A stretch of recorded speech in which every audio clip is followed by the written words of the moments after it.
Hey, everybody, we're just in a mid-conversation. Welcome once again to IncrediChat with me, Mike, the Incredi King, the undisputed Incredi King. Our friend Anthony just said tonight on his Alternaverse post.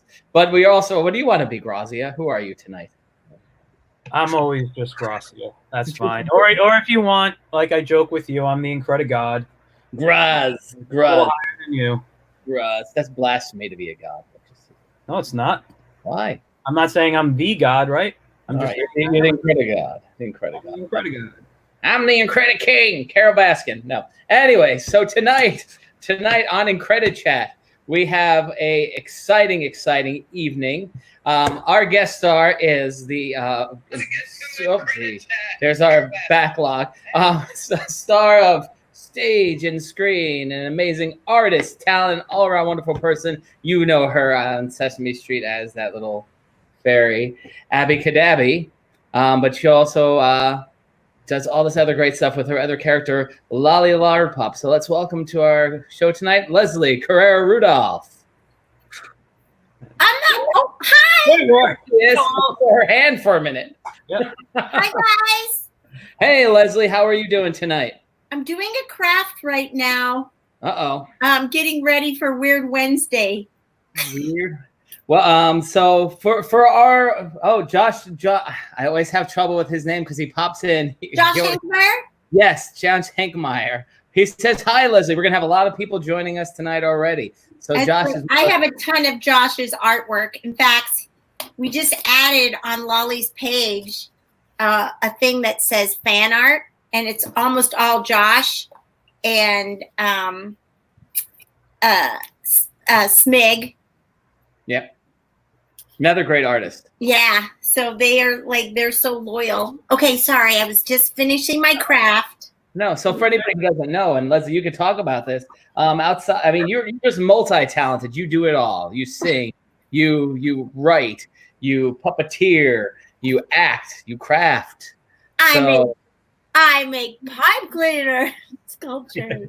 And that is an amazing. What's his name?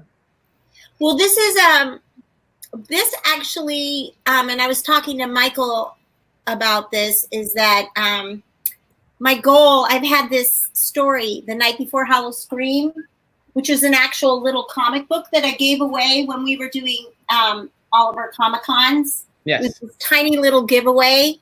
Yep, I got that somewhere. Right? And then I made a bigger one that you could color, and then it has a word search in the back, and the kids have to finish the story. So I finished my craft for Weird Wednesday. It's the beginning. You have to tune in to the rest of the show to see how that comes out. I just want to throw out there, we have a bunch. So Josh, of course, kicked it off. We have Tim Yoke with us right now. Heidi Staven Carpenter. Oh, Heidi. Yes. So Heidi makes these. I'm glad she's here. That's great. These are lolly pins. Aren't they great? Yes. No, what I do is she sends me. Oh, you got one too? Now, does yours have the teeth and the candy necklace? Mine does. I think I have one of the original ones then. Yeah. So she sends them. She just makes them. This is a poker chip. And then this is the end of a glove. And then when she sends them to me, I add the candy necklaces and the teeth. And we sell these at Bazaar Brunch, which right now is a rare mug that has a granny dot in it. Cheers. With your grandma's. And cheers. And then it also has Jay Fosgate did a drawing of Lolly and I. Can you see it? Is it glaring? Yeah. Oh, yes. Yeah. No, it's very nice. That's great. Fantastic work. So, yeah. So I support the artists. But Heidi, hi, Heidi. I got my Lolly. Heidi wants to know if you need more. I do. Well, there you go. I actually do. And I was going to reach out to her and say, can you make me as many as possible? I meant to look for a bunch of white little mitten gloves, white gloves to send her. So, yes, please. Yes, no, you can spare. And Tim, yes, that's your comment box on the side. And also that we gave him a shout out already, but please welcome in. Smig is on with us too. So he's here watching us. So Smig's art right there. Lolly with her mouth filled with candy. Diana Lido. I also have Caleb's, actually your son. My son. This one is not Lolly. This is like, try to keep him up. This is Mike's son. Yes, that's mine. So this is me and Abby. And this, the newest member of Sesame Street, you know, Violet. yes. Yes. She plays Charlie. She did this. That. Oh, nice. Isn't that great? That was really, really good. Yeah, I love her. I think she's one of the such a bright spot for Sesame. She's so wonderful. Well, you know, and definitely, I just wanted to say to that. I mean, seeing her, they haven't had a regular kid as a cast member in quite some time. So no, yeah, there's been lots of evolutions. So I saw the screen. Oh, that's Nigel. Nigel, we're good. I can bring it back up.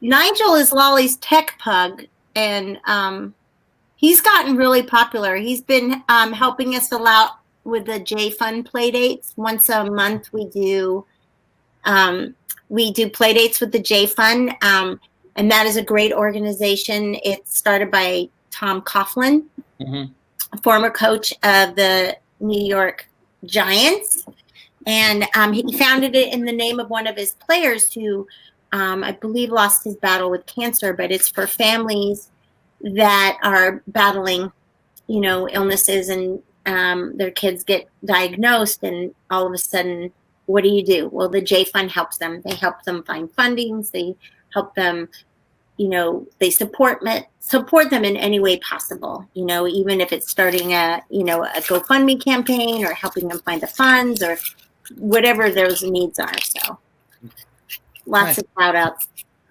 here. So, I mean, I guess the one thing is we've covered, you have covered so much here in the beginning of our chat. So for those of you who are watching our IncrediChats, and I know we have a lot of fans of Leslie's here, we have some questions. I'm a fan of Michael as well. Michael Gracia. Thank you. I appreciate that plug. Get in tune.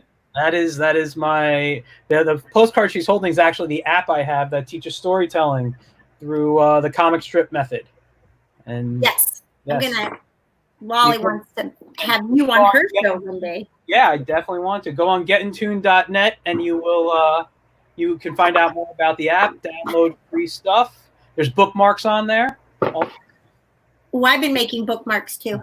So we have our first question, and we want to say hi to a couple of other people that joined us here. Rich Carosa that joined us, Lance Falk, who was with us last week, a great artist from California. Carly Hudson, who is part of California. LA. He knows Diana. Him and Diana are good friends. Oh, Diana's ready she's going to have her baby any minute. I invited her tonight.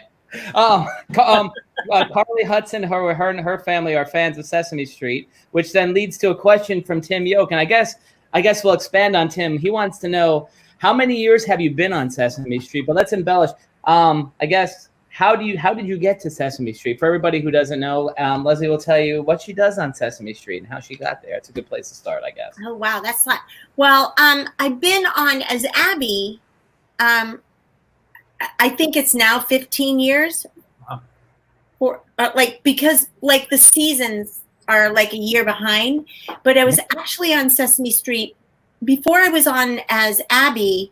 I did a show called Sesame Beginnings.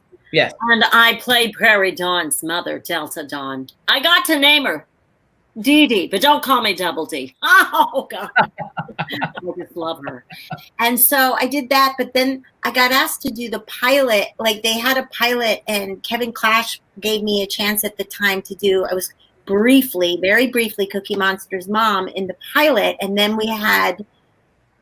they were just trying it out. And then when we had auditions for the different moms, and I was very excited because one, I just love Fran Brill. She just is amazing. And so it was funny that I was playing Fran Brill's mom. And then when we had the callback but we had such chemistry. I think it's just that she's so funny and she's such a brilliant actress. And, you know, I came to puppetry through theater, and I'm not your typical way of, that, I mean, everybody has their own journey. So, but when I got called back for Abby, and they had auditions all over the country, and they just sent AM Muppets, which is the anything Muppets, AMs, everywhere, and they sent the sides, for the script for you to read and a song, and then people just sent that in, and then they had callbacks, and then I didn't even see Abby until the day of my callback, and and in fact, one of her arms wasn't finished; it was foam; it wasn't covered. But we, Sonia Manzano was there, and I was starstruck, and so I had a scene with her, and then Zoe and Abby were on, and Kevin later sent me my audition tape, and we improv for 20 minutes easily. We were just going back and forth like crazy. Our arms, I don't even know how we had our arms up. So long story short, so I've been on 15 years. I've done different characters. I do a lot of outreach characters. Lily, who was dealing with food insecurity, which is another way to say, hunger, I think, and homelessness and different things like that. She's gone there. I've done Jessie, who deals with loss, which was an honor for me to do and also relate to it, because I had a loss in my family. When I was 11, I lost my brother in a motorcycle accident. I didn't lose him. He got his wings. But being able to be in touch and be authentic with what it feels like.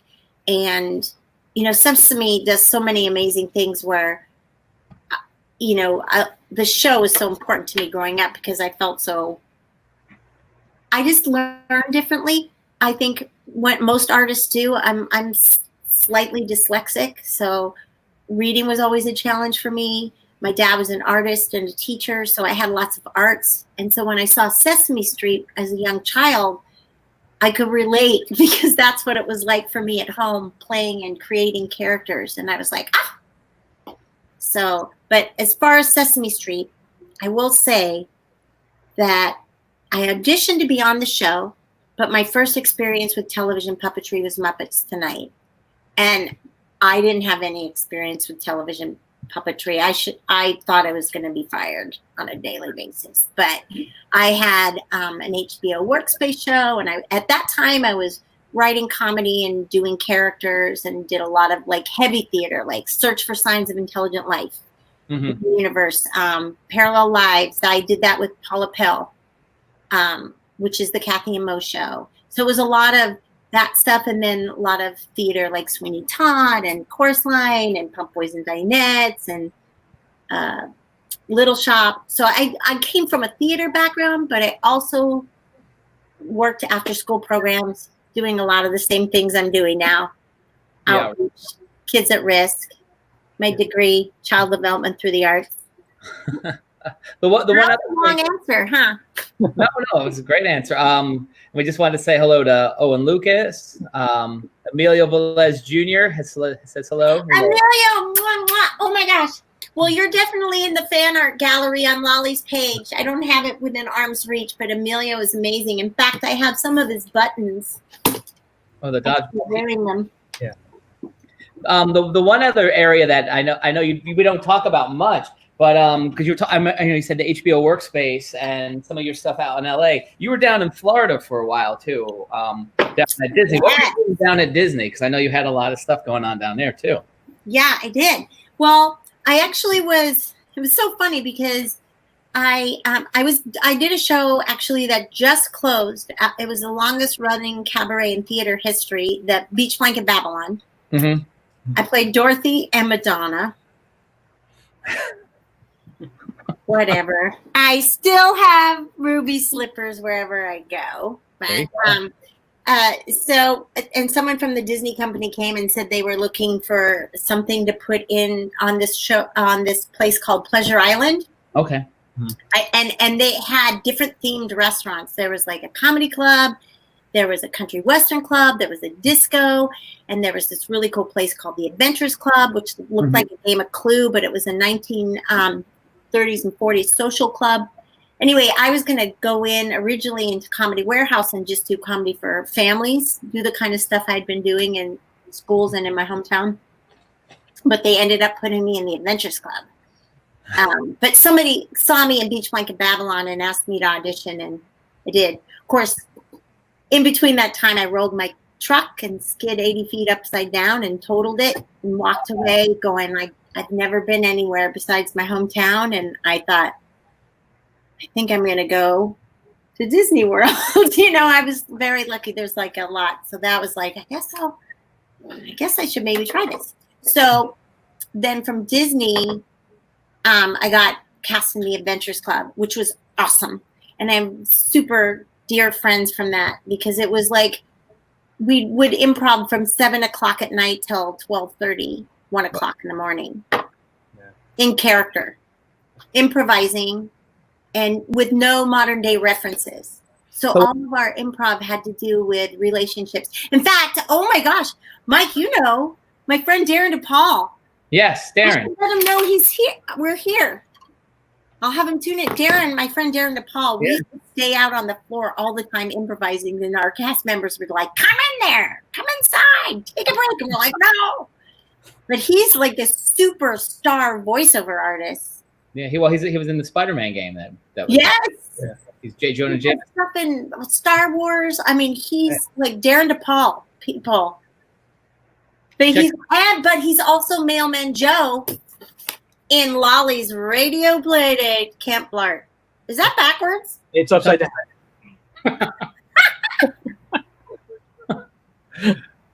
Great, Lolly's radio playdate. But also this colored seltzer.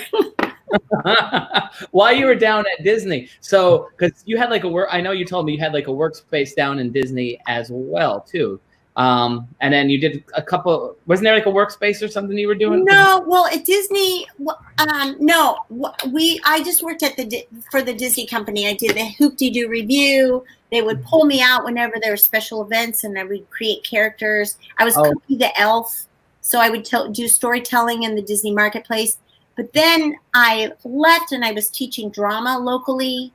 Okay. And then I did. That's when I did. Got around. It was the Orlando Civic Theater at the time, Orlando Rep, and that's when I did Parallel Lives. And then they commissioned me to write a show called Life in Other People's Shoes. Okay. That I did, I did Search for Signs and Intelligent Life, and then I did that other one. So I was supported by the theater there. Because you also did Mickey Mouse Club. You were on there for a little bit of. Guys, you can Google it. It's hilarious because Leslie always jokes about this. You were mom to who? Christina Aguilera and Britney Spears, Justin Timberlake, and Christina Aguilera. Yeah, they never sent me anything for Mother's Day. I was in the Frady bunch. I played Carol Frady. Uh-huh. And then Justin Timberlake and Britney Spears, it was a liquid meat commercial called Velmeeta. I was also in the Adventures of Mary Kate and Ashley in SeaWorld. Oh, were you really? Yeah. I played Mrs. Torres, their babysitter. I'm going to have to look at that one now, too. Yeah. The director came into my cabaret because I would play this maid, Dusty Cabinets was my maid's name, sanitation technician. And sometimes I would dress up like a cow and sing Bessie the Heifer and squirt people in the audience with my udders. And then, but I would do the Wizard of Oz in like 2 minutes. I would do my trick. And so they asked me to be in the movie. They said, we're shooting a movie this week. Can you come do that? Tell a story. Can you do the Wizard of Oz? I'm like, not unless you have the rights to it. So yeah, that movie, they never gave me a script or anything. They just, really? No, they even I waited all day. Wardrobe. The makeup lady said I had no idea they were going to be so close. I'm like, that's funny. That's hilarious. That was an improv. Yeah, they're little. And they used to churn those out like crazy too. So I believe that was probably the case that there was no script because at the time I was working at a Suncoast and like every month there was a new Mary Kate and Ashley video. Well, they had a script, but they just didn't have. They had said, "You say whatever you want here." They'll say something, and then you say whatever you want here, and then they'll say something. I'm like, just be cute, right? That's great. And then another Disney show that you worked on too. And where did this fall into it? Johnny and the Sprites. okay. So let me see if I can do this. Can you guys see? I should have turned the fairy lights on.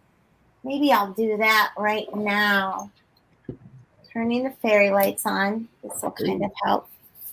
Can you see that? Can you see Ginger? Hold on, let's bring you in again. See it in the background there. Can you see Ginger Sprite? You just got to put the camera up a little bit. The picture, right? We're looking at? Yeah. Yeah. Ginger and Basil. Tim Lukaske, Basil. And then right there, this right here is Ginger's helmet. That is now a fairy home. Oh, wow. I made that purple tree recently. But yeah, I should turn the fairy lights on for everybody. There we go. Isn't that magical? And that's one of those shows that everybody is like killing Disney Plus for. Like they want bring Johnny and the Sprites on. Please write letters because I'm telling you guys, I love that show. And that was, oh my gosh. Well, Tim played Basil. Mm-hmm. And I played Ginger. And Ginger was so great. I mean, I love that puppet. Her feelers up and down. Jim Krupa did all the mechs. Mm-hmm. He's amazing. And so she got a lot of, like, her eyelids were half, she had movable eyelids. She had different sets of wings. Heather Ash, my buddy Heather. Haley's wonderful. You should have Heather on your show. She's fabulous. She played Root. And then Carmen Osbar did Lily. She was brilliant as usual. She's so brilliant. And then and many others like Jim Krupa, Jim Barnhart. There's Lara McLean. Oh, that's another. If you want a puppet person, she's a great interview. So many. I know I'm gonna forget. Oh, and then John Tartaglia. Let's say, don't forget him. He's awesome. He's like my buddy pal. So, yeah. In fact, we kind of say like, yeah. Are there any questions about Johnny and the Sprites? Please write. Well, yeah, and I mean, we got a couple of comments here. Scott Shirtle says, "We love Johnny and the Sprites." Allison Taylor says we love it too. Yeah, I mean, there's a lot of folks that have commented on that. Well, the composers who wrote Dear Evan Hansen, they wrote the music for that. They wrote a lot of the different music. Gary Adler was the musical director. Patrick Walker, I think I said that right. 3. But, so many talented composers. I think even, I don't know if Jason Robert Brown, I know he wrote a song for Elmo the Musical because we wrote a noir thing, and I was so excited because I got to sing that, But Johnny and the Sprites, like Donna Drake is a choreographer, and she choreographed everything. I mean, we really spent a lot of time learning choreography and blocking things out. And Bill Berner did the lighting. Sean Harkins and Havens, I get them so mixed up. Havens, Harkins. It was all shot on this jib camera, and it was shot like a movie. It was beautiful. And they did that down in Orlando as well, right? At the studio. No, that wasn't at the Disney's. No, that was at Kaufman Studios. So there was a time where you're thinking of Animal Jam. Okay. Animal Jam, that was Ricky Boyd. He played Waffle. You guys got to have Ricky on because he's got a ton of stories with Jim Henson too. And he's a great interview and a storyteller. That was Johnny T, myself, Allison Mork, John Kennedy, Andy. Oh my gosh, Andy's going to kill me for not knowing his last name. I just called him Andy, but Andy. It'll come to me. But that was for the Henson Company, and I played a zebra, Edie. Okay. Yeah. So yeah, Allison was talking about going back to the music. Allison Taylor said there's great music on that show. Beautiful. Josh Hankmeyer, He said he met Carmen once. She's a sweet lady. Yeah, I met her once too. I met her when Leslie had us at Sesame, and that was very nice woman. Sorry, you're getting a close up of my corgi. I'm trying to find pictures. I usually have a little. I don't know where it is. I'm just going through the things. We have DJ Bob, another good friend of ours, and you need to do DJ Bob's show at some point too, Leslie. So DJ Bob wants. He said all of Johnny and the Sprites is available on iTunes. Oh, is it? I guess you can buy it on iTunes, but it should be on Disney Plus. So I know we had a DVD. I know it. They should.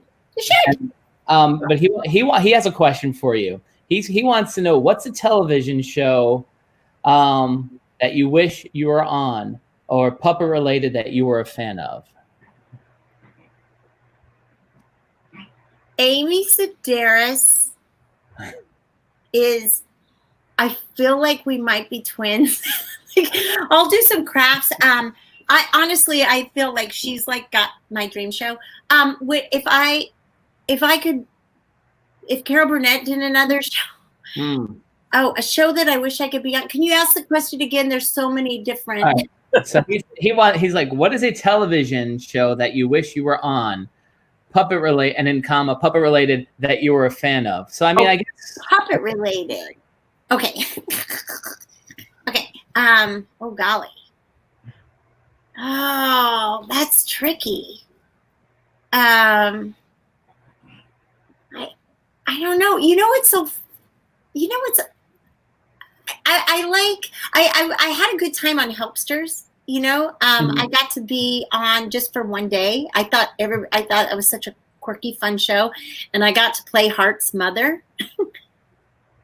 And it was just a one-off. It was a character just written for that, but it was such a fun character. I hope if it comes back, I'd like to come back and maybe do some more incidental characters. I feel like when you watch people that are get magically cast in shows, I just love watching them work. So but I can't think. Maybe Carol Burnett would be a great fit for you. Yeah. I love her.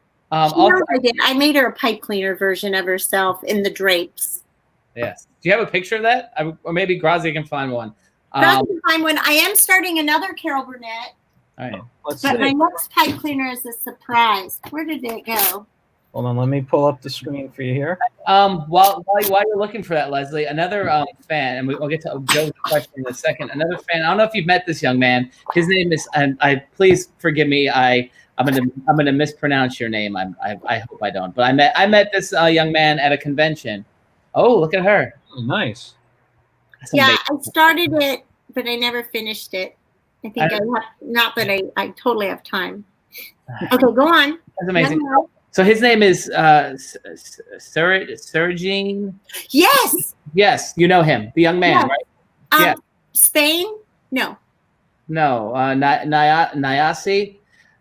And I know I met him at Terrificon actually a couple of years ago. But he wanted to mention that you were also Peg Puppy from Tough Puppy along with Rob Paulson. I was going to ask you about that. That was what can I just tell you how much I love doing her. She was fabulous. I just threw this voice in because I thought, what the heck? And it was great. I'll have a Cruella. I'd rather have a Blintz. I love her. She's one of my favorites. Yeah, why can't that be a puppet show? It was a great cartoon. And plus, of course, I love anything Muppet related. If the Muppets asked me to play, I wouldn't say no. Victor Romero says he loves Tough Puppy as well. So we have Joe Ryan, who's a regular fan of ours and tunes in. He has a question for you. And as an artist, and you can talk from your art, from your puppetry stuff. He's a graduate of the Kubert School, and he wants to break into the entertainment industry. So he wants any feedback for animation, film, and throw in puppetry there. What's somebody who's interested in this career path, what they can do from your... Well, a career path for animation or a career path for puppetry? Well, I mean... I was going to say visual entertainment if you want. Yeah. Just you do it all. Yeah, whatever your experience is. Wow. Well, you know what? There's so many different levels. There's like, if well, obviously a puppeteer is that's if it's a path of a performer, you know, if he's a performer, then you need to create characters. You know, I think that even as an artist, it helps you to create characters. Don't you think, you guys? Absolutely. Because, you know, I mean, you see all the greats and everything, and they are acting everything out. So I would say, you know, what you would do, it's great if you could draw other characters, but if you create your own characters and start getting to know them and finding layers and writing for them, that's when I find that if you go in for an interview, people want you to develop your style. And I remember my dad was an artist, and I'd say, oh, everything looks like a frog and everything looks the same. And he goes, be glad that you have your own style. Yeah. You know, and finding your own style is really, you know, I'm a huge fan. I went to high school with Tony Ficilli. Okay, so when we were in high school, the girls are like, oh, Tony Ficilli, he's so quiet. And he's drawing these amazing characters. And now, you know, Iron Giant is one of my husband and I's favorite movies ever. He did the character design for that, for The Incredibles, which, oh my gosh, I could just plug everybody here. I have so many things.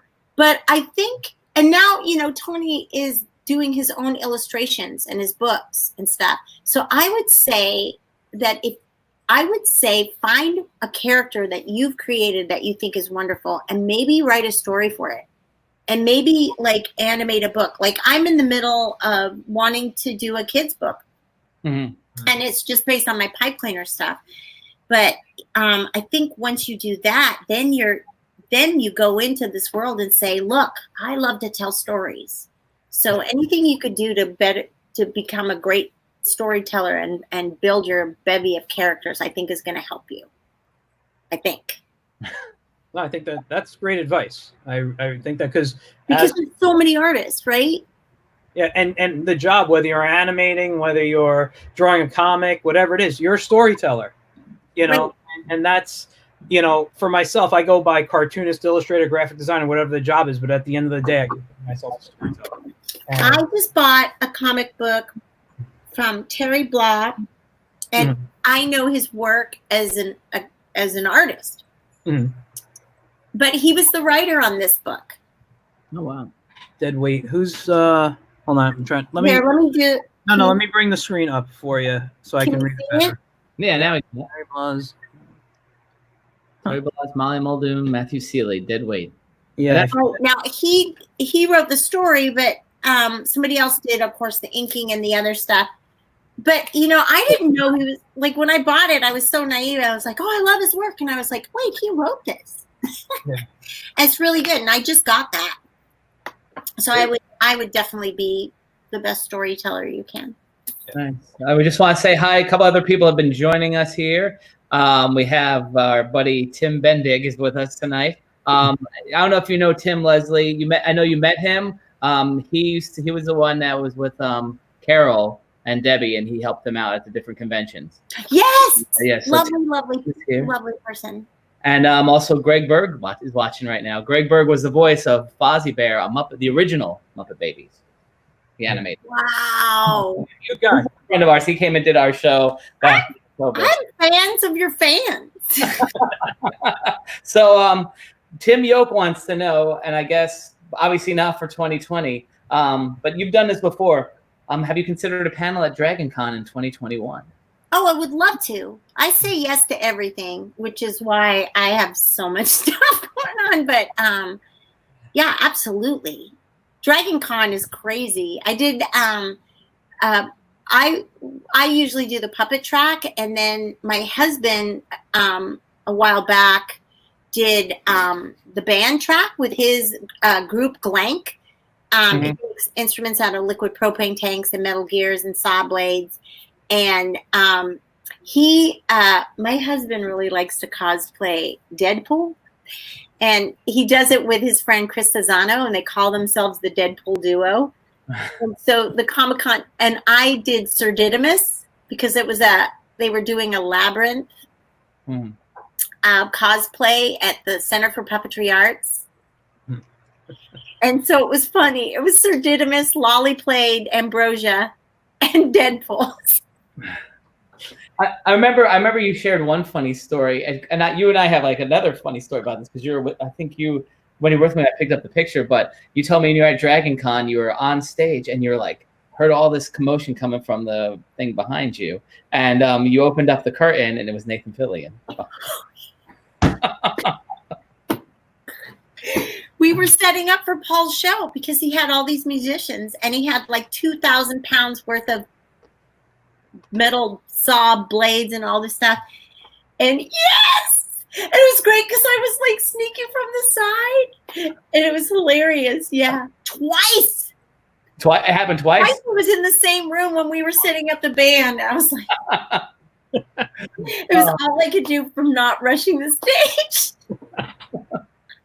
And I remember when I met him at New York Comic Con, you were with me too, so we were joking about that too years ago. So we have a couple more questions coming in here now too. Well, but Michael, stop talking, Michael Gracia.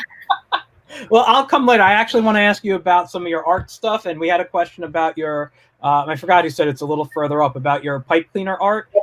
It was Josh. You wanted to know how long does it take to make your pipe cleaner sculptures? Your Rosanna Dan is one of my favorites. Oh, that one. Well, he knows that one. This one I actually obsessed from. I think the little ball of lint fell out. This I made for Ryan Dillon. It was for his big birthday, and I said, hey, I just need to borrow it to do a stop motion before I give it back to you. And that was like 2 years ago. This one I obsessed over, and I should probably take I had a hard time because I could only find pictures of her from the waist up. And so I was looking to try to find if she was wearing pants or shoes. So she's a little knock-kneed. But this was a lot of work. And sometimes, there's times where I think Bette Midler, I put eyes on her. Cheetah, most times their eyes are closed if they're singing. It's weird when you put eyes on them. But yeah, this is a special type of pipe cleaner. Mm-hmm. So this takes a long time because it's actually, trying to find just the right face, like cheeks and nose.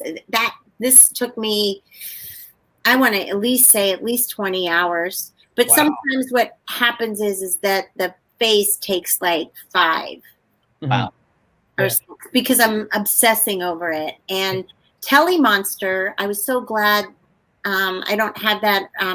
I picked Marty for Secret Santa and I was super excited. But it took me a long time just to find the right colors for Telly Monster because their pipe cleaners come in different shades and stuff. So it took me almost a year to collect the pipe cleaners to make a Telly. So caricatures take at least 20 to 30 hours. And then I go back and forth. All right. Well, let me ask you, why pipe cleaner art, though? What got you into making pipe cleaner figures? Because I know a couple of people who do it, but it's not common to me, at least, Here's what happened. Okay, so I'm going to take Diana's picture down for a second. So and this will be a show one day. Somebody will find this footage and it'll be hilarious. So we were doing Elmo the Musical, and I played Velvet the Curtain that drops down and talks to Elmo. Oh, Elmo, what is on the plan for today? Which is kind of like a cross between Hermione Gingle and Harry Carey. Anyway, so Kevin insisted that I sit on set and the lines instead of pre-record them. And I was like, and it's hard for me to sit still. I think it's pretty obvious. So so I'm like, okay, well, I'll sit still, but I got to do something. And not only did I have to sit still, but they had a camera pointing at my face. Because Ricky Boyd wanted to watch my facial expressions while I was doing the curtain. And so I was like, oh my God. So there was a camera, there was a chair, a camera pointed at my face, and then people would come by. I'm like, welcome to my show. I'm here with Pam Arciero. Thanks for stopping by, So then about the same time, I was writing a show called Wake Up You're Weird. And in that show, for some reason, Lolly has pink monkeys. Lolly started collecting pink monkeys. I don't know why. Just a lot of people started giving me pink monkeys. Okay. And so they became an integral part. And I needed to raise money for the show. And someone said, you know, do like if you give a certain amount of money, they get something. And so I'm like, oh, well, why don't I give them a pink monkey? I have all these hours that I'm going to be sitting in a chair. So I started twisting pink monkeys. But then I started making pink monkeys. And then I made a Yeti. Or then someone will come up and say, can you make this? And I'm like, sure. Why not? So then people would just come up and ask me to make stuff. And I would make things. I made a dragon. One. This one is actually spoken for. This was for a fundraiser. Wow. That's very nice. Holding a shadow puppet of Lolly. That's great. But this is my dragon Fearless. She has. It looks like a doll too. Yeah. And so you know that's all pipe cleaners except for I cheated. I used paint for the little white spot. Oh, okay. That's Sometimes fine. they have all different things. But let me ask: do you have to like? Do you like?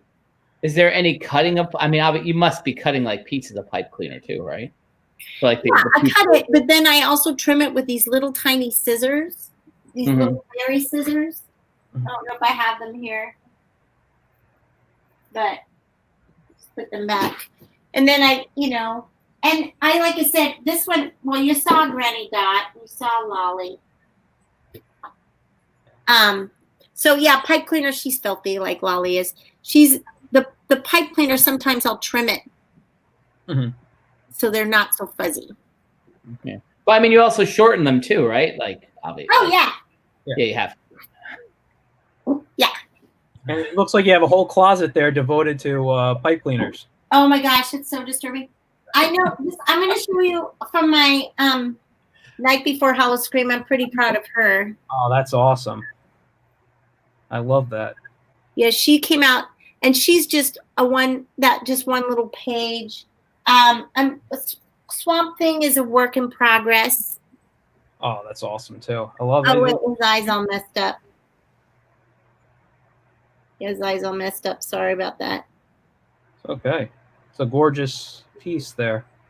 I mean, it's showing in the well, Tim Yoko, your pipe cleaners are trying to escape there, but I mean, everybody is like saying, "Oh my God, yeah, this is a problem." You know, and yeah, everybody is impressed with the pipe cleaner artwork. I mean, you do amazing. It's a problem. This little cabinet is like the best. This is my character, Madame Belvita, and this was hard because in the she wears skeleton jammies, so I had to make her some skeleton jammies in the book. Yeah, I think I want to just maybe even just do an alphabet book of pipe cleaners. And you said you do stop motion with these sometimes? I do. This guy was in Lolly's little Christmas special. He has a quick little, she's looking for a tree, a bunch of different trees. And she goes looking with Granny Dot and her Sasquatch Gordon. And he's just in the background. He just waves. That's it. Great. He's fun. He's solid pipe cleaners, you guys. Well, that's what I was going to ask you. Do you build an armature first in that, or you just go straight in with the pipe cleaners, huh? Sometimes I try to, but I end up smashing them together, and they end up like this thing. Nothing. This ain't moving. Yeah. I don't know if you can hear that. Yeah, he's pretty solid. Polar activists, don't be upset with me. And can they find these like on YouTube or your Facebook page or Instagram or something? Yes, they're so good. You guys are so good. I'm hoping to have this book. I have a lot to go. I have a checklist, actually. Look at this, you guys. This is my checklist. Wow. And I'm hoping, because we've been in quarantine, that I'll be able to have it. You can, it's Lolly's Twisted Tales are the pipe cleaner little shorts. And I just do them on my phone. You know, I'm learning. No. And then, but No. on my website, LeslieCarrera-Rudolph.com, we have a little button now. My friend Ryan Rowe, he's fantastic. He's helping me with, like, he's amazing. And you push on Lolly's World, and that's all things Lolly. And then, and I also want to give a shout out that a lot of this encouragement in the Lolly's World stuff is because my writing partner, Jamie Donmoyer. Like, I write wonderful, weird, whimsical stories that fall out of my head, but Jamie makes them make sense. She's so good with story, and she encouraged me to start writing the podcast. She said that, like, there's really nothing for kids. There's nothing on the radio or podcast for kids. So we started writing these stories. And I think we're going to do a summer camp based on this camp series, Jamie and I. Oh, that's great. She has great ideas. And I just, she's an enabler and an instigator. You mentioned the quarantine, and I just want to mention one of the things that Victor Romero said here. He said, "My folks and I learned a lot from the Sesame Street CNN town hall. Thanks for lending your voice for Abby. We love her." So, I mean, maybe you want to talk a little bit about what you guys have been doing during all this. Yeah, absolutely. Well, I've never been more honored and proud to be a part of Sesame Street right now. I mean, a lot of the times we do a lot of work through outreach, and it's called Sesame and Communities. So, and Mike, about that. Like, a lot of the different things that are available are on us, not necessarily on the show, but we've done some really great content. And I'm so, like, I think it's amazing that CNN partnered and said, let's get this word out on a global, like let's help kids through this. So the first one that we did about the virus was really educational. Like, kids were asking questions I wanted to know. And then the one that just aired on Saturday, we had actually done, that was supposed to run 2 weeks ago. But when they decided, like, we need to step in and stop racism, like, this has got to stop. And so I love that Abby, when the script comes in and they're really thoughtful and they really know the characters, that they were able to reference a time where it was when Big Bird was being bullied and stuff. And that Abby moment, I'm crying just thinking about it. My husband and I, after I just went through it, I thought, well, let me just get through it. And then they ended up just taking it. And I'm like, oh, okay, we got that. And, but we were just so afterwards, because it was just like, please stop, please be loving, please. I will, she's so, and everybody does such a great job. The whole team, Carmen, Ryan, Tyler, David, Frankie, Cordero. Frankie Cordero plays Abby's little brother, and we've done a lot together and stuff. And so everybody does. Matt Vogel, all of them, Eric, Peter, Jen, just, I know when I start listing people, I always get emotional and I forget someone. So sorry if I did. No, I mean, I think that, I mean, just the work that you guys are doing, the fact that whether it was they shipped it to you guys or you guys went to go pick them all up, however it was that you guys have all of your friends at home with you. Oh, well, I actually, it was right after, like, it was right after Broadway shut down, and I was able to pick mine up because I live in Queens, and they shipped them out to everyone. But they went through so much. They were cleaning everything out, and Abby hugs everybody on set, so she probably really needed to be clean. And Ryan's doing such great work. So yeah, I'm just looking through the questions here. You have anything while I'm looking through these questions, Ross? Not much yet. I mean, I was, I'm always interested more in the art side. That's why I was kind of quiet most of the time. So, and also some of the stories I haven't heard, so it was nice to hear. But I actually, Getting the artists. yeah, that's actually something, you know, I love talking about. I think that's the one I have. It's in one of my drawers on the other side. Yeah, this is the second version.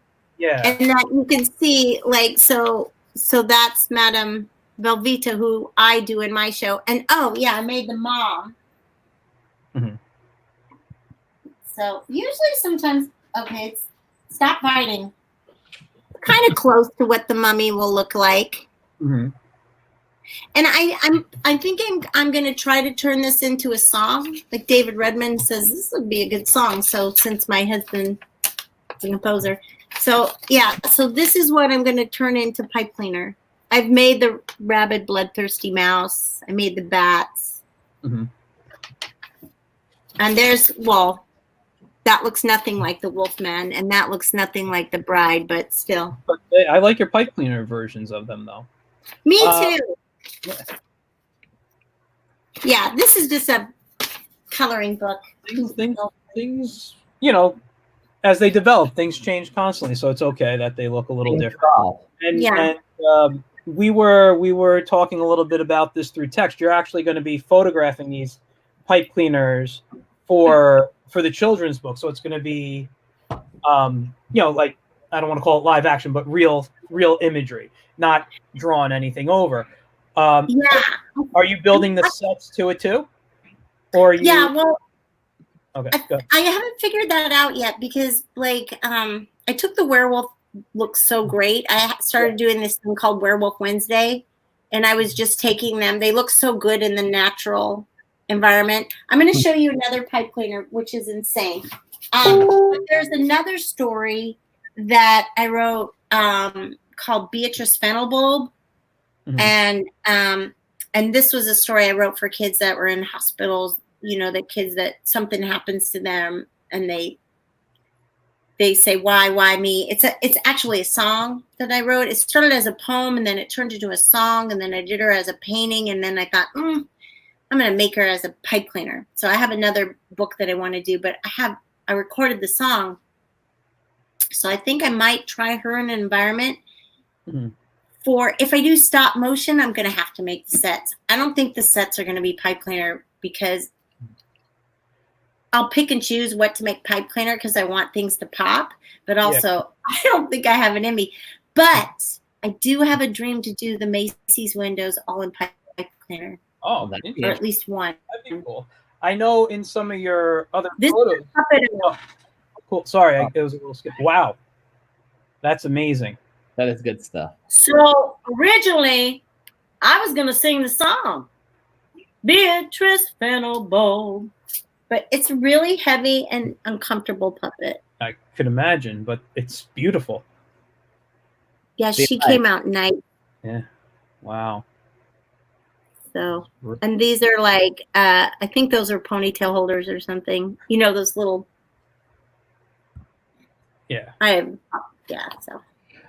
Wow, that's amazing. And I think pipe cleaners like sculpting. I've always liked sculpting. When I was in school, I always liked, worked with Sculpey, but I also worked, people probably don't know this.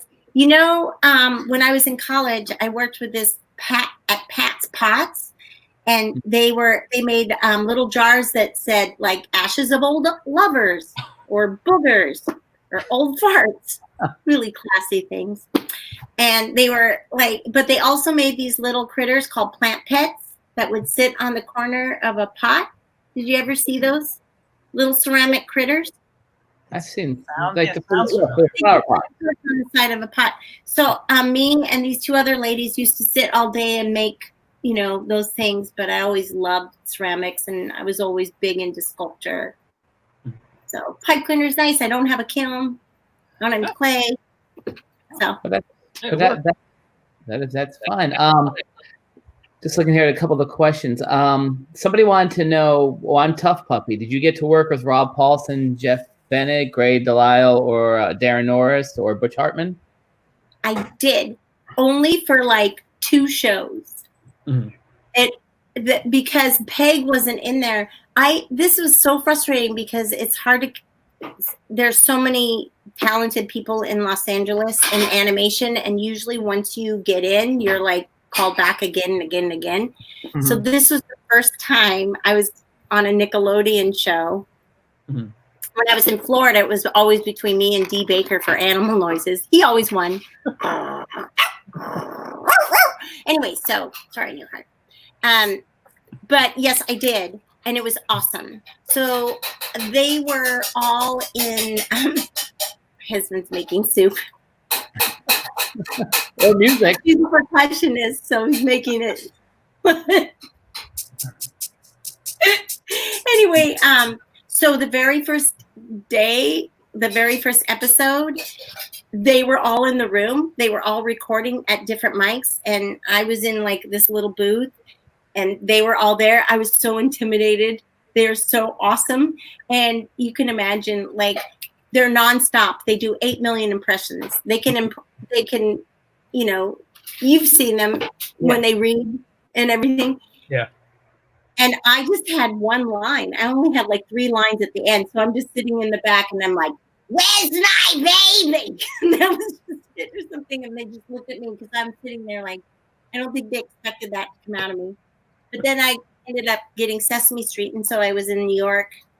And I worked with Butch Hartman mostly in a booth in New York for a couple episodes. But I didn't get to be in the room with those people anymore.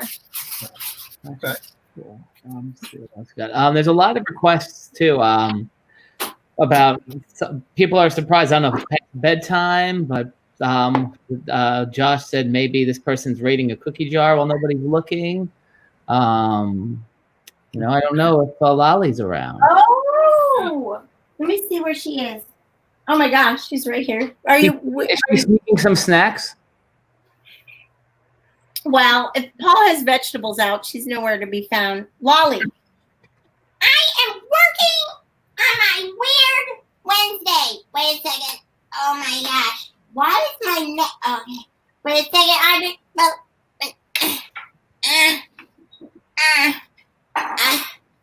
Okay, you. Whatever. Hi. Hey, I don't like to share the screen with Leslie. I like it to be about me. You see, I got my pride. Very here. nice. Yeah. The necklace. Yeah. Oh, my candy necklace. I know. Isn't that nice how it works out? Do How you are have you a guys doing? You know. Is your headband candy too? What? Is there candy in your headband too? I can't tell because you're. Yeah. Oh, okay. All right. The top part is pipe cleaners. You know why? Because Leslie upgraded me a bit when we did our show, Moonlight Madness. Mm-hmm. I played a candy queen, so I demanded more candy jewels.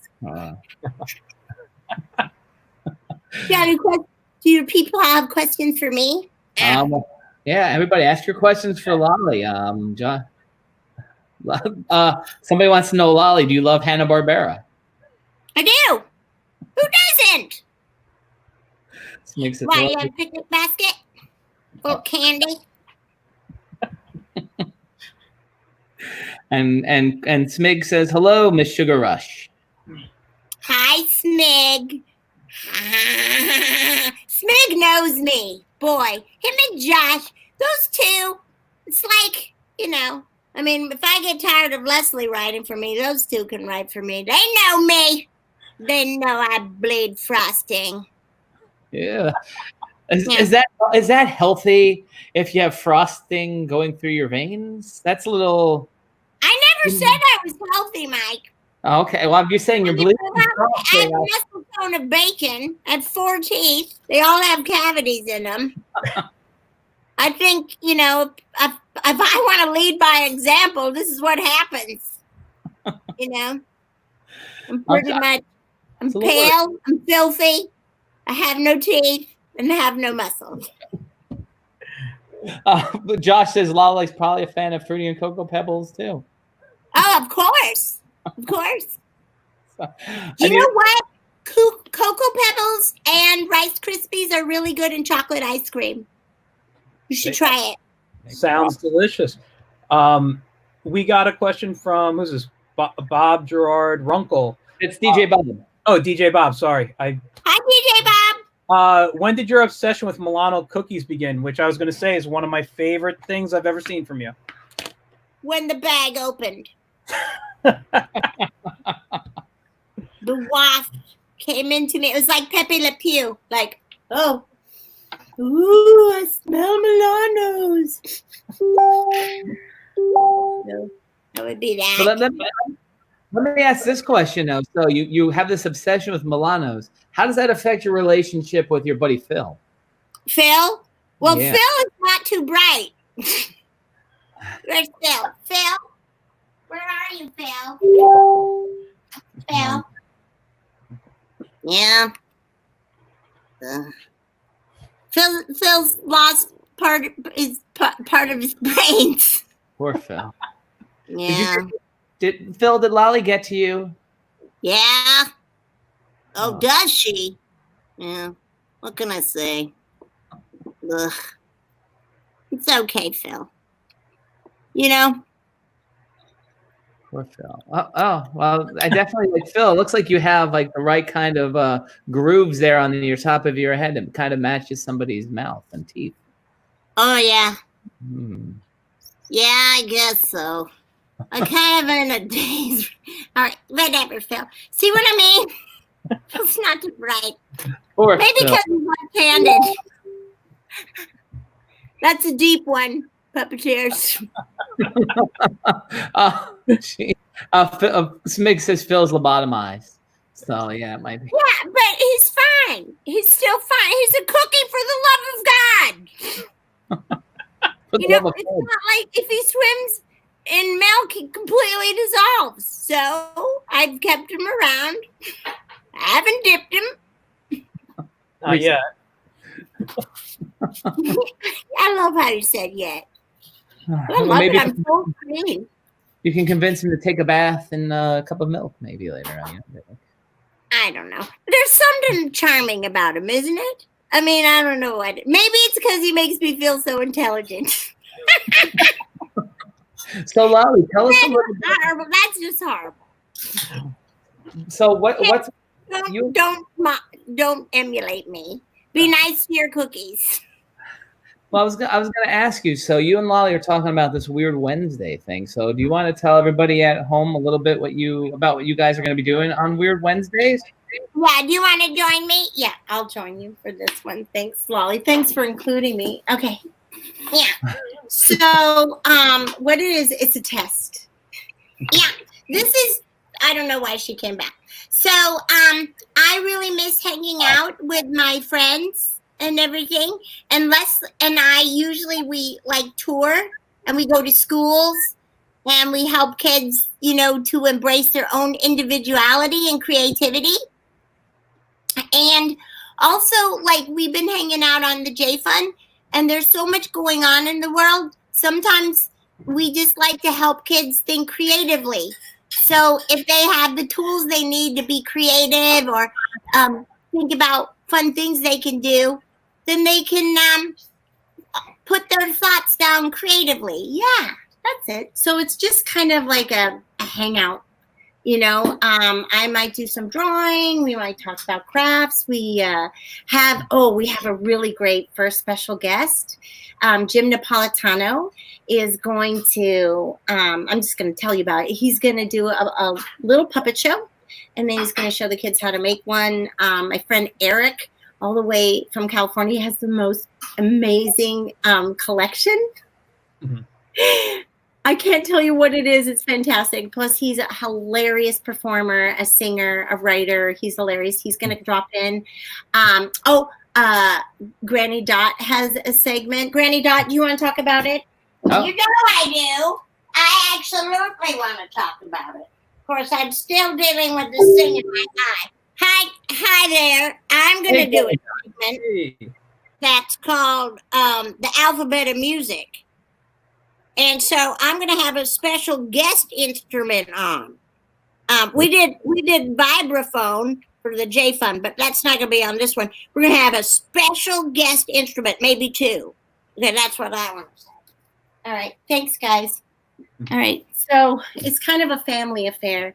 So it's just going to be, I don't know, an experiment. The thing that's the experiment is Zoom. Like when we do these things, we're trying to find the balance between being entertaining and engaging, and now's the time to draw, or now's the time to think. So we'll figure it out.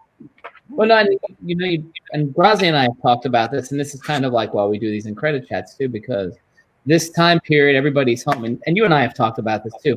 There's going to be some amazing artwork, writing, music coming from this time period. Just everybody being in quarantine, all the different things that are going on in the world. This time really lends itself to change. Definitely. Yeah, I think the arts are really balancing us. I mean, there's so many different. I follow. You guys should follow Rob McClure on Instagram. He's been doing these conductor things. Where he was supposed to open with Mrs. Doubtfire, their talented cast and everything. He's a brilliant comedian, and he is doing these fun physical comedy things that are just really simple and trying to balance. People are trying to bring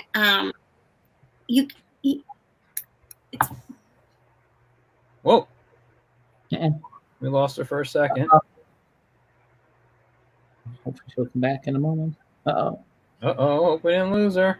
Well, she didn't disappear. I haven't touched the computer. Both hands are here. Gruz. It's not my fault. This time I didn't accidentally kick her off stream. Oh, well, we'll just answer a couple of quick things. Yeah, and guys, we're gonna share that out. I know our friend Lee Starshine, who manages like all of our websites and stuff. We'll share that out with our newsletter and stuff. So if you haven't signed up for the IncrediCon newsletter, we're waiting for Leslie to come back. Definitely sign up for it. There's no spam or anything like that. Oh, jeez. Sorry. Yeah, Leslie? Spam or anything. So sorry. Just it wasn't Leslie. There's no spam or anything. So sign up for that, because we're going to be doing this on a regular basis. If you want to text her and see. That's what I'm doing right now. What do you think? And Tim, yes, no, this is our pleasure. We like doing this. This is great. This is like going to. Tim says it's like going to a con panel, but without the long lines. And seriously, like that's the whole point of this whole IncrediChat. Like as you see, I have our there's data problems going on out there right now. I read about that too. And thank you, Noel McNeil, for liking all of our things too. Guys, go back and check some of the other things that we have out there. Lee just put up on there our IncrediConHV.com. You can see a lot of the past ones, or you just go onto the Facebook page and you'll see there's a lot of great panels and workshops that we have had on here. So that's the whole point of this, is we're doing these panels. They're free. They're family friendly. So, I mean, you certainly can watch these with your kids and watch with your family and see what's going on. It has the text I just sent her. It's the group one we were on. That was from you, not from Leslie. Yeah, not from me. Yeah, but yeah, no. So make sure you follow us, share us out. As soon as the convention world is back and running again. Was that Oops, or is that you or Leslie? That's her. Okay. So she'll just come back in a second. But yeah, no, definitely follow us. Share us out, because we're going to continue doing these things. Even as society restarts, we do have more guest stars lined up too. So, I mean, there's a lot of great people out there, and a lot of people who want to share their stories with you guys. So thank you everybody for who's tuned in so far. And if you just give it a couple more minutes, hopefully Leslie will be right back with us. She's trying to get back in here now. So yeah, I don't know what's going on with the data problems today. I saw T-Mobile was having issues and stuff like that. So guys, while we're waiting, if any questions about conventions or whatever, Grazi and I are here. We'll talk about that. Grazi is an artist. Talk to him about his big Dino behind you. My big Dino behind me there. Actually, my cousin bought me that. We did it. He came to a show with me I did out in Long Island, and it wasn't the best show, so I'm not going to mention the show. There was promises. I thought she was back. I'm looking at a video. My bad. There were promises made that didn't happen, and my cousin knows I'm a huge Hanna-Barbera fan. Love the Flintstones, and they had that. And if I made more money than I did, I would have purchased that on my own. So I want to shout out to my cousin Vincent. Thanks for your cousin. But I'm pumped. Okay. Ooh. Hey, back. Cool. We were just entertaining everybody. Welcome back. Sorry, guys. I was hearing a beep beep, and I guess it was my computer. I thought it was plugged in. Well, like there's been connection. I guess there's a lot of cell phone issues or network issues. Who's that? That's So- that is Funko. I don't even know when that was released, but you know, it's one of my favorite pieces. I got tons all over the place, and just to quickly show, that's my Hanna-Barbera shelves right there. Oh my gosh! Funko Hanna-Barbera. Do you have a favorite? A favorite character? Yeah. Probably Ricochet Rabbit, Magilla Gorilla, like that type of character. I love Magilla Gorilla. So yeah, that's like my earliest memory, like Peter Potamus, all those characters, you know. I love like everybody hates like the 70s Hanna-Barbera stuff. I love the 70s. Like I love the Dynamite. I love Captain Caveman. I like those too, but when you go into like, there's a lot of 70s garbage when you look at it as an art form, and even in the 80s when you get, you know, a Happy Days show and Laverne and Shirley. I love the Happy Days show. Those were some of the worst Hanna-Barbera episodes ever made. The people working on it knew they were terrible. They hated it. I know, but they're so good. Leslie, what's your favorite Hanna-Barbera show? Some people are asking that. What if you have an all-time favorite? I can't think. My brain is fried. I don't know. I do like Magilla Gorilla a lot. Magilla's good. Yeah. What's yours? Mike? I think everyone knows Mike's already. Well, no, I mean, I noticed. I love. For me, like my character passions have always been Muppets and Hanna-Barbera. You know, and like they both equal to me, and like I equate Hanna-Barbera to like the world of the Muppets in a sense, where like I look at the Muppets as like kind of like Muppet Family Christmas, where it's like Kermit and his friends, the Sesame characters, the Fraggle characters as a whole. So when I think of the Hanna-Barbera family, like I'll look at it like the main four, which would be Fred Flintstone, George Jetson, Yogi Bear, and Scooby-Doo combined. Oh my gosh! You just tell me. What's my that? favorite Hanna-Barbera character. Oh, is that? Oh, that's Dino right there. And that's what we were just talking about with you got the Flintstones. Yeah. Hold on. Let me pull this down so Leslie.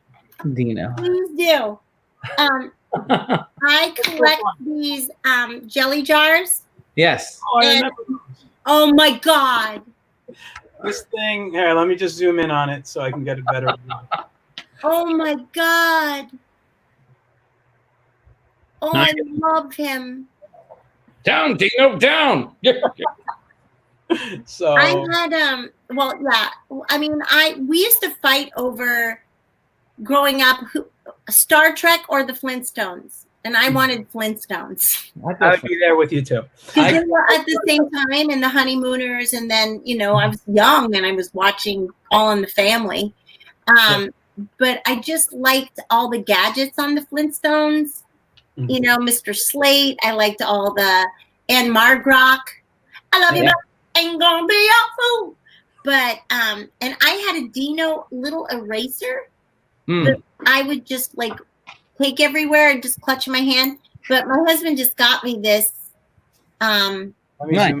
Dino jelly bar because and it's funner to collect them, but he cheated and went on the internet, and I'm not gonna say I'm so glad he did. But that's it. Sorry, I must be fried. How can I not say Dino? I was just because they're showing the Flintstones on MeTV now. Yeah. Oh, yeah? And so there's a comment about there's one episode from the first season where Dino speaks, and then he just never talked again. I don't remember that one. Yeah, I think it was when he was green. Like there was an episode they were in the woods. Yeah, that was his original. Spoke like once, and yeah. And then I got it because it's also the Flintstones went down when the Great Kazoo came. Yeah. Oh, yeah. It's also on HBO Max, the Flintstones. Are they? I believe so. Yeah. Yeah, but see that again, Flintstones. It's the 6 seasons. Like I enjoy those, but I like Pebbles and Bam Bam show. I like the new Fred and Barney show. When Ryan and I sing as Abby and Elmo, we think we sound like Pebbles and Bam Bams. Don't let the sun shine in with a green. Yeah. And Hoagie Carmichael. Yeah. There's a great CD. And you and Paul would probably enjoy it. A Man Called Flintstone. Well, no, we have the record album here, but it's called Songs from the Stone Age. I'll send you a picture of it. But does it have the way outs on it? It has like all that stuff on it. That's awesome. It has all that stuff. I'll send you a picture of all of it. Yeah. And if you can't find it, I'll burn you a copy. Where did you get that big Dino, Michael? Well, I got it at a con. It was it's a Funko Dino. And I was saying my cousin bought it for me because he thanked me for bringing him to the con. It was like his first show, and I was doing the show. It wasn't really the best show for me, and he bought this to kind of cheer me up. It's actually a bank. Behind it, it has the slit right there. Yeah, but those are great. Yeah, and then he's got. I've never used it as a bank, but down here you could take out the money. And if I was in California, I have a Pinky in the Brain like that. That's awesome. Plastic. It's not a bank. And then I have. We had just quickly speaking of that, real quick.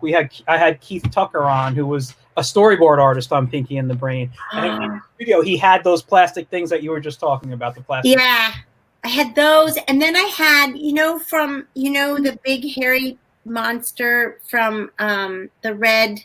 Oh, the Looney Tunes, Gossamer? Yes, I had him. Mm-hmm. But yeah, because the Warner Brothers store, when they used to have the Warner Brothers store. Yeah, that was my go-to store. I actually worked when I was 18 years old, right as I was graduating high school, at the Disney store. And the Warner Brothers store wasn't in the same mall, so I'd drive to the other place because I preferred Warner Brothers back then over Disney. Where did you grow up? I grew up in a town called Mahopac, New York. It's in Putnam County. So kind of in between where I live now and where Mike lives. I used to live in the middle. Now I'm closer to New York City. Yeah. But the Danbury Mall in Danbury, Connecticut. I know where that is. Yeah, it was a half hour from there. And I'd go to the Warner Brothers store. But I worked at the Jefferson Valley Mall, which was like in the Yorktown area. Mm-hmm. And that was the Disney store I worked in for about 6-7 months. So great. I know. I just, my dad wanted to be an animator for Disney. Yeah. And he, I'm the only kid in our family that's born in California. He went to Cal Arts. Yeah. Like he got in an automobile accident. He had an Italian restaurant. He did all kinds of stuff.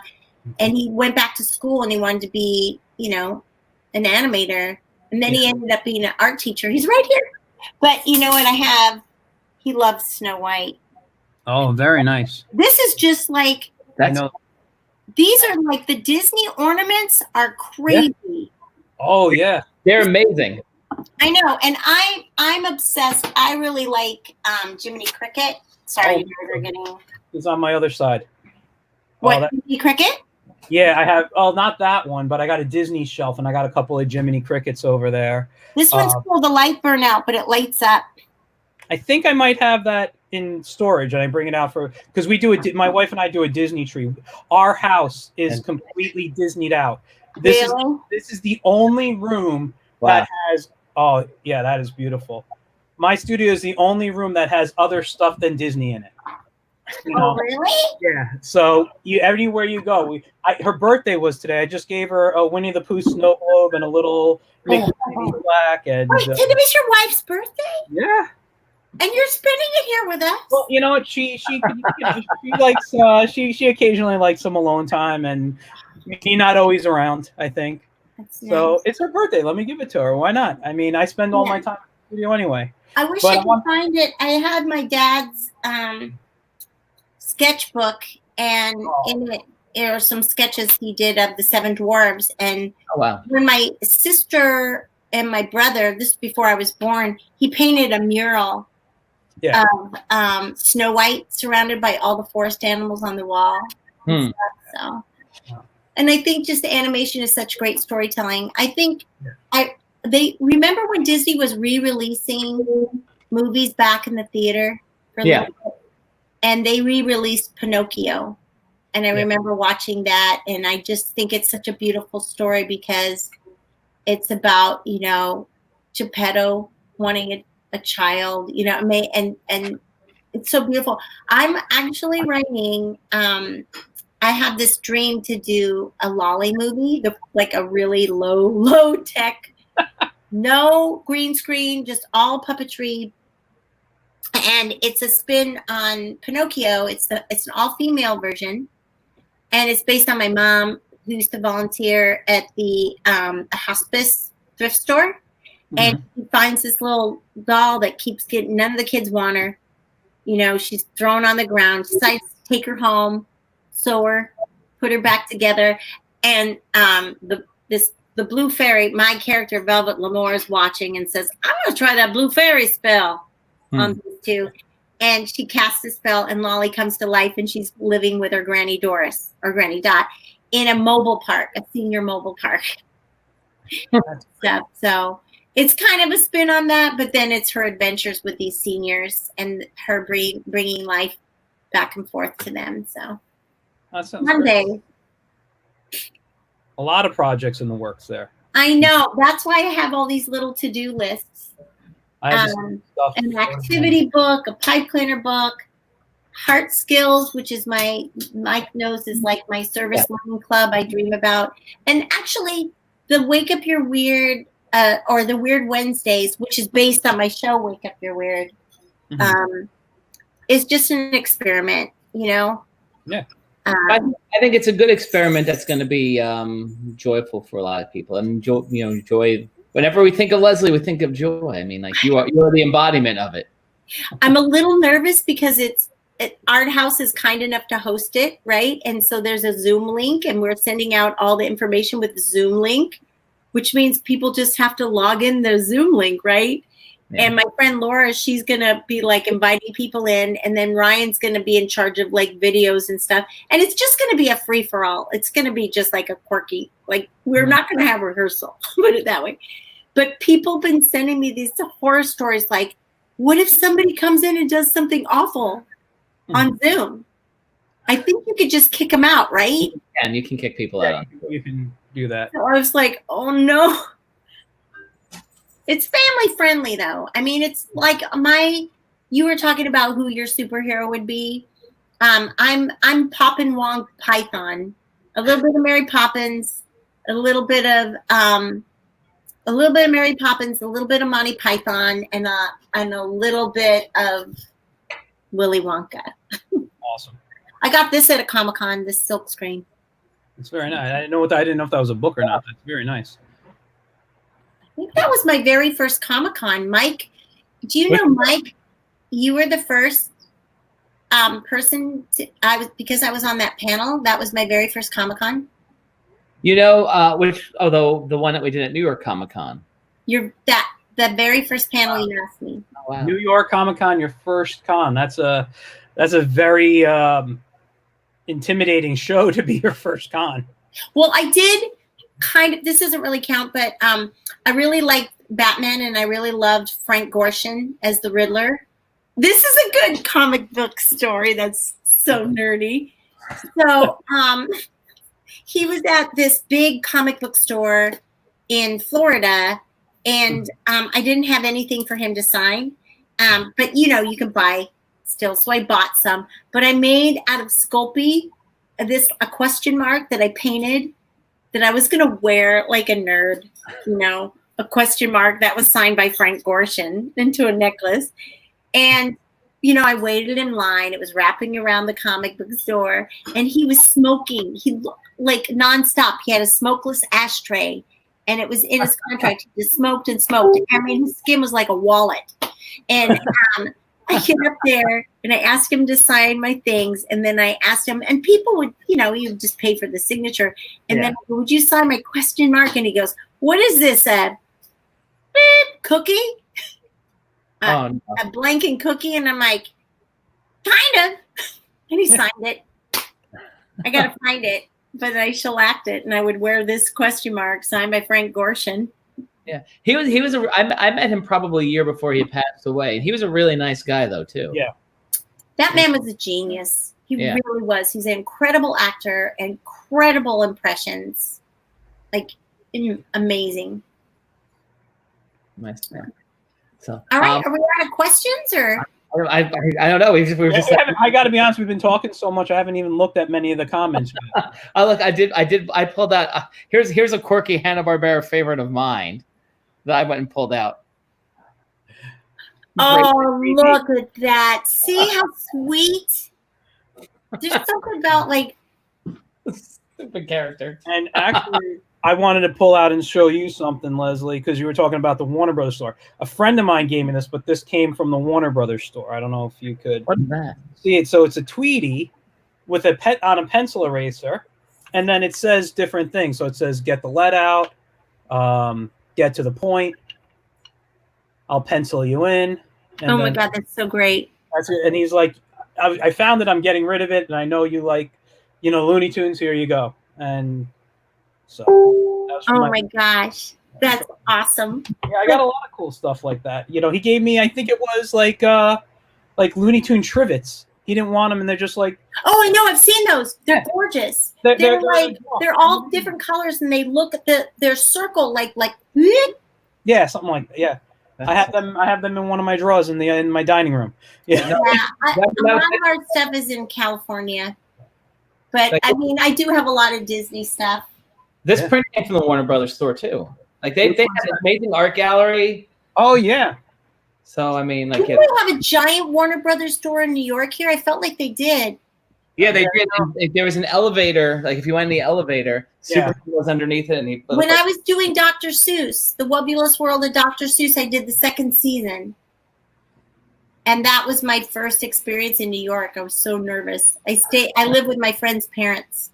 You lived in Manhattan, or you're in the outside? I lived on Murray Hill, 36th and 3rd. And my walk to the studio, which is the Carriage House at 63rd and 3rd. I walked there every day because I was afraid of being lost. I was afraid of the subway, and I didn't have money for a cab. So I would walk. And then I would walk from there down to Chelsea Studios because it was Dr. Seuss. I want to make sure there's these little, I think I'm getting charged here with my computer. Okay. Yeah, so it was... and I carried a big life-size plastic reindeer with me because I didn't want people to bother me.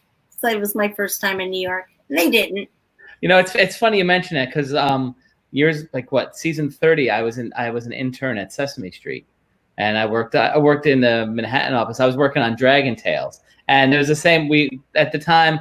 They had the Lincoln Center office, and then the other office was the Paramount building, which is over by Times Square, that big black building. There used to be that Mars 31, the restaurant underneath it over by like where Cats was and where Beetlejuice was. And like if I had to go over to Lincoln Center, like my supervisor there, she'd be like, "Oh, you could take the subway, you can walk." I'm like, "I'll walk," because I didn't know the subway. So I was like, sometimes Center. It's making weird noises, my computer, so hopefully it'll be mine. Might be mine. Heidi Steven Carpenter wants to do a Splash and Bubbles shout out as well. Oh, absolutely. Thank you, Heidi. That I'm super, super proud of because that was really, really hard. It looks like animation, but it's digital puppetry. And I was terrified. In fact, I remember talking to Johnny. I happened to visit the Henson lot, and I go, I'm wondering if there's anything I was looking for work, and I usually don't do this, but I just happened to buy. I'm like, hey, I'm going to be here for a while. If anything comes up, and Johnny goes, oh, can you tomorrow come by? I want you to read for something. I didn't know you'd be here. And I'm like, oh, great. Do you know the digital puppetry? And I go, a long time ago, I did Francis. I played the mom. That was a thing. And he goes, oh, just come on and do it. It's really easy. And I'm like, no, it's not. Anyway, so he showed me a little bit of it. He said it was a prototype, and I was reading. And he goes, great, you're going to do the pilot. And I'm like, what? And it was terrifying, and it was Paul Rudd, Paul Rudd. Huh? Freakazoid. Yeah, we toured together. Anyway, so for the Puppet Up for a little bit. Anyway, so it was really hard. But what saved me is my love from animation and my dad, because we have like a Waldo that you can trigger. Like a lot of Muppet geeks know what a Waldo is, right? Left, mouth open and closed. And then there was a joystick that we would attach expressions to everything. Like, so we would blink with a thing, our eyes would open. It was a joystick. There was expressions attached to every single movement. We had foot pedals. And then we would go in and we would design an expression, and then we would program it. So if you imagine like you're playing a Wurlitzer organ, you know, where you're hitting all these buttons and all these different, you're mixing all these songs, you're actually playing your rig as if it was, you were painting, you're doing live animation in real time. And then Alan Trotman, who I've known as long as I've known my husband, because we met on Muppets Tonight, he was the body of Bubbles. So there was so I was driving all the expression on the face of the fish, and then Alan had these like digital puppets that had these little motion tractions on it with levers and everything, and he would program all our expressions. So to make that fish go, it took two of us, and then we would, you know, have scenes. So imagine if you're doing animation and you're just riffing as voice actors. And then Amy Garcia, who's genius and one of my dearest friends, I absolutely love her. We lived together, which was crazy. And we were like, oh gosh, this is so hard. But Amy is a theater baby like me. So it was so hard that our brains, we would get headaches because the part of the brain that we weren't used to using was growing. So it was really hard. So then on top of that, there was 3 different windows. One window would show the shot that you were playing to. One window would show the shot coming up. And one window would have the expression of your fish. Jeez, that's cool. And then you would put your script up. And then there was 3 different cameras. And you didn't necessarily see all the shots, and they were all moving. Wow. So it was the most challenging, but most rewarding. The cast was wonderful. Johnny is such a great leader. He made sure everybody felt, you know, was listened to and taken care of. And then I was nominated for an Annie Award for Bubbles. Man. And I couldn't believe it, because that is a really hard award to be nominated for. And I was like, well, I also animated my fish. So it wasn't just voiceover. Did not win it, but I went to the party. Thank you, Heidi, for talking about that. And Dan Garza worked on that. And Raymond Carr worked on that. Donna Kimball, Alice Deneen, like superstar. Victor Ura dropped by. Just like, it was just a master class. Yeah. I mean, and again, you've worked with so many wonderful people, like you said.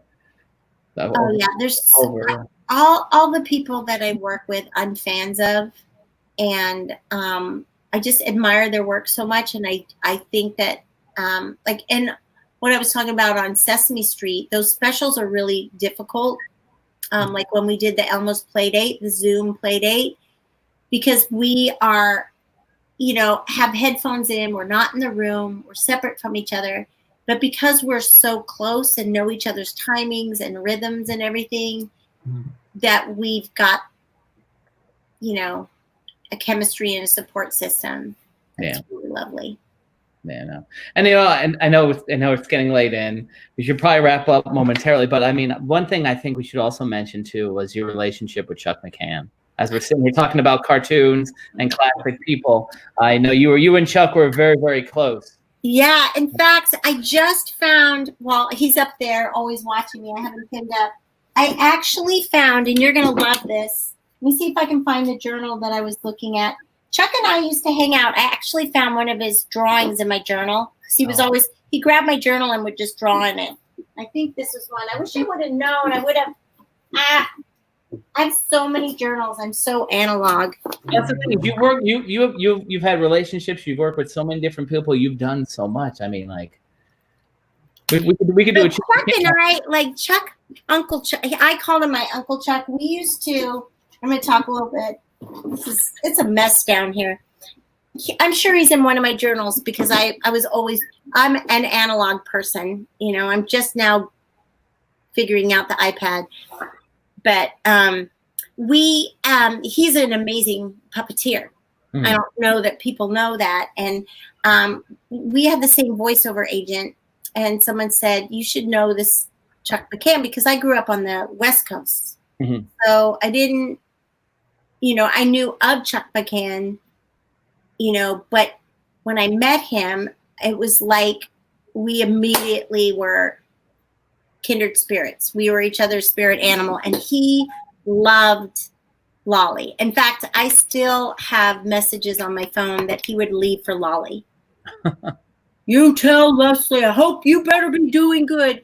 And we used to go twice a week, once a week.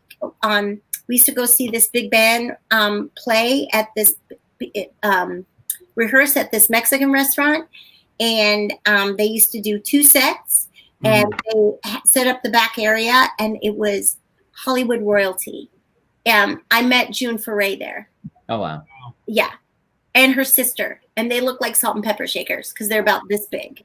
And Chuck knew everybody. Anyway, we'd sit at the table, and these classic famous people would sit down with Chuck, and he goes, this is Leslie. She's just great. And then we'd go into characters.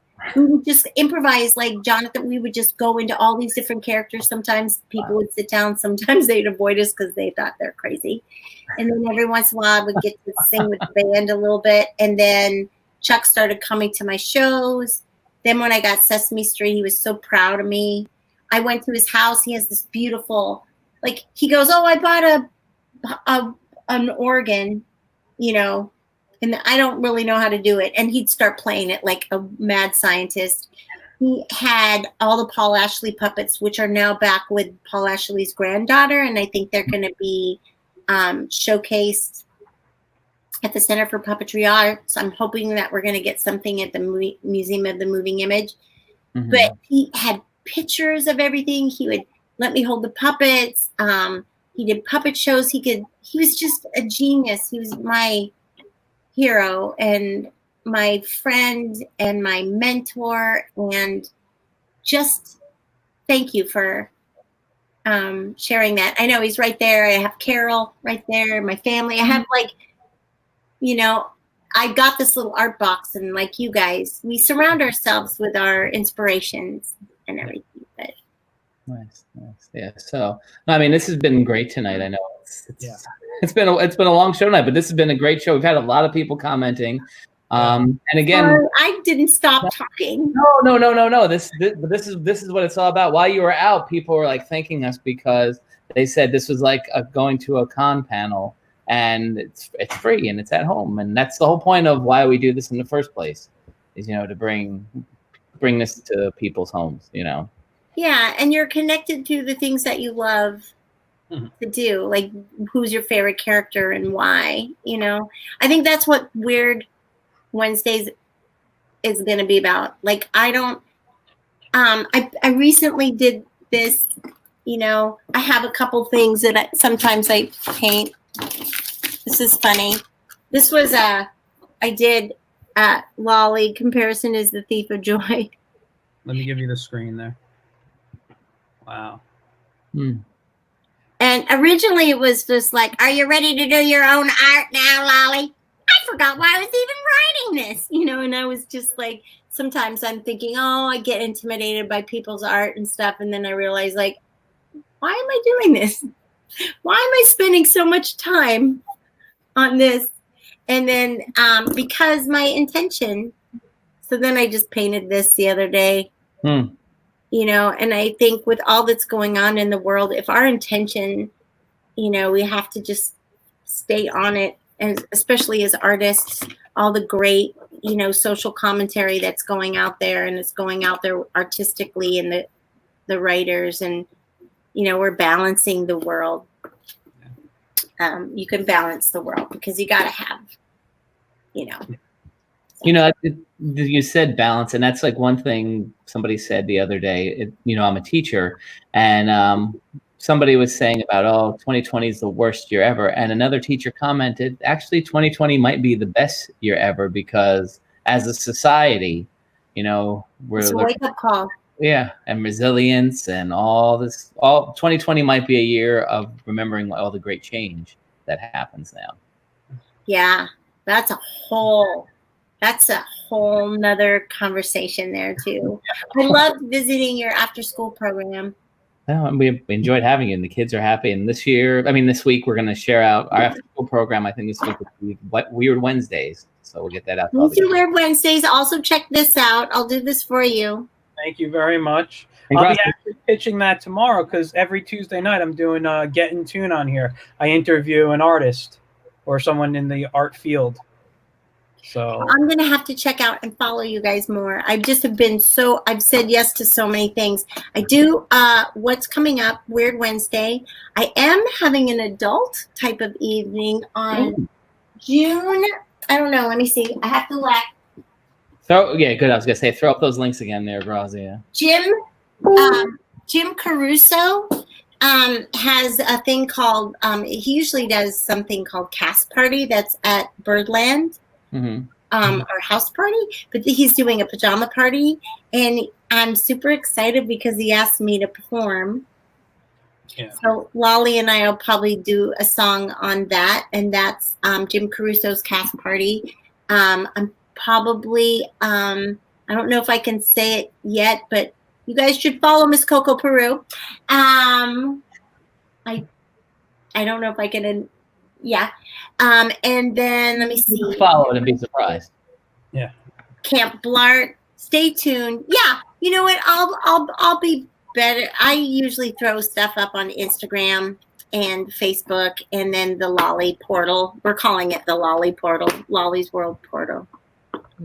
I know I'm forgetting something. And and for everybody who's watching tonight too, we're gonna share out everything for the Weird Wednesdays too, so you guys can follow that up. We'll send it out for our newsletter. This is all I've got so far. Is this? And everybody watching at home, right now it's just letters and a whiteboard. On Wednesday that board is gonna be like, whoa. Who knows what this will be? It is gonna be amazing. So. Oh, and another thing I'm working on, a project is called Once Upon a Box, and that's through Art House Astoria, and the kids can sign up. It's kind of like a theater camp in a box because kids are so busy and they're all over the place, and they sign up and they receive this box that just is kind of like a jump start for your imagination. Mm-hmm. And Stephen Cardona and Jesse Tomsko and myself give these like little classes, 5 classes, and they through these classes in the box, they come up with a show that they create by the end. So that's another experiment, and that's what is happening. I think everybody's experimenting and doing things they didn't think they would do. Yeah. It's a great time for that. So yeah, yeah. It is. So once again, thank you to you. Well, there's Phil. I hope his head's okay. Poor Phil. Poor Phil. He's such a nice guy. Lolly's probably passed out from all the candy. She is. You don't want to know. What is it? The candy overload or whatever. Help me. Phil, now's your time. Get out of there. Escape. So once again, thank you to Leslie Carrera-Rudolph. Thank you to everybody who joined in tonight. This was a lot of fun. We'll be back Thursday night, and tomorrow night Grazia has Get Into. So definitely check that out. Wednesday, Weird Wednesday. So I guess we'll put all that information up there. So follow that. Only 3. They're all different. 3. So don't miss out on those, and we will see you guys all next time for IncrediChat. Thank you again, Leslie. Bye. All right, thanks again. Bye, guys. Yes. All right. And we are all